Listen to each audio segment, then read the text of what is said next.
സുൽത്താനുല്ലമക്ക് തീരെ ഇഷ്ടമില്ലാത്തൊരു കാര്യമുണ്ട്. ഞങ്ങൾക്ക് ആർക്കും ഇഷ്ടമല്ല.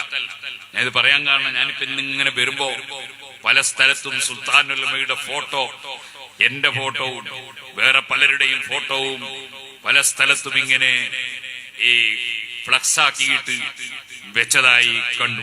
ഉസ്താദിനത് തീരെ ഇഷ്ടമല്ല, എനിക്കും ഇഷ്ടമല്ല. അതുകൊണ്ട് തന്നെ നമ്മളെ സംഘടനകളും നമ്മളുടെ പരിപാടികളിലൊന്നും അങ്ങനെ ഫോട്ടോ വെക്കുന്ന പരിപാടി ഇല്ലായിരുന്നു. ഇപ്പൊ ഒരു ഏകദേശം 1.5 കൊല്ലമായിട്ട് ചില സ്ഥലങ്ങളിലൊക്കെ നമ്മളാളുകളും ആ ഒരു പരിപാടി തുടങ്ങിയതായി കാണുന്നുണ്ട്. അതൊരു നല്ല പരിപാടിയാണ് എന്ന് വിചാരിച്ച്, ഒരു സൽക്കർമ്മമാണ് എന്ന് വിചാരിച്ചിട്ട് ആരും ചെയ്യണ്ട. എല്ലാം സൽക്കർമ്മാണെന്ന് വിചാരിക്കാൻ പാടില്ല. ഞാൻ ഇന്ന് ഒരു പള്ളിയിൽ കയറി വരുന്ന സമയത്ത് അവിടെ കയറിയിട്ട് ഒന്ന് ഒതുവെടുത്ത് നിസ്കരിച്ച് വരാന്ന് വിചാരിച്ചു. പള്ളിയിൽ കയറി ഒതുവെടുത്ത് വരുമ്പോ തലപ്പാവ് ധരിച്ചിട്ടില്ല. ഒതുവെടുക്കുമ്പോ തലപ്പാവ് ഊരി വെക്കുമല്ലോ, തലപ്പാവ് ധരിച്ചിട്ടില്ല.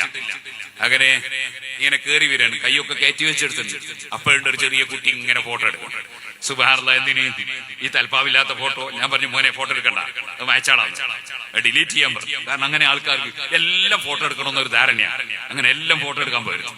എല്ലാ സ്ഥലത്തും ഫോട്ടോ വേണം എന്നുള്ള ധാരണ ഉണ്ടാകരുത്. സുബ്ഹാനല്ലാഹ്, ഒരാൾ കക്കൂസ് കയറുമ്പോ അന്നേരം ഒരു ഫോട്ടോ എടുക്കുക, അതിന് ഇറങ്ങുമ്പോ പിന്നെ ഒരു ഫോട്ടോ എടുക്കും. അങ്ങനെ കാണുന്ന സ്ഥലത്തൊക്കെ ഫോട്ടോ. അത് പോയി പോയി എവിടെ എത്തി? കഅബ തവാഫ് ചെയ്യുമ്പോ പലർക്കും ഇപ്പോൾ ഖുശൂഇല്ല, ഭക്തിയില്ല. കഅബ തവാഫ് ചെയ്യുമ്പോ ഫോട്ടോ പിടിക്കണം എന്ന ചിന്തയായി അല്ലാഹുവിലേക്ക് ഖൽബ് തിരിയുന്നില്ല.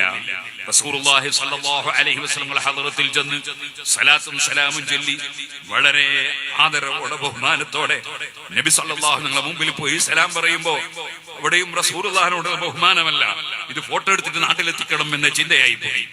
അങ്ങനെ നമ്മൾ അതപ്പതിച്ചു പോകാൻ പാടില്ല. നമുക്ക് ആത്മീയ ചിന്തകൾ വേണം, ആത്മീയ ചിന്തകൾ വേണം. വേറെ പലരും ഇങ്ങനെ ഫോട്ടോ പ്രദർശിപ്പിക്കുന്നുണ്ടല്ലോ, അവര് പ്രദർശിപ്പിച്ചോട്ടെ, നമ്മൾ അതിന് നിൽക്കേണ്ടതില്ല. അതൊരു പുണ്യകർമ്മമാണെന്ന് ധരിക്കാൻ പാടില്ല എന്ന് ഞാൻ ഉണർത്തുകയാണ്. അതേ സമയത്ത് അതൊരു പച്ച ഹറാമാണെന്നോ അല്ലെങ്കിൽ അതുകൊണ്ട് സുന്നത്തിമാന്ത് പുറത്തു പോകുന്നു എന്നൊന്നും നമ്മൾ പറയാത്തത് അറിവില്ലാത്ത ചിലരങ്ങനെ ചെയ്യുമ്പോ അങ്ങനെ വിധിക്കുന്നില്ല.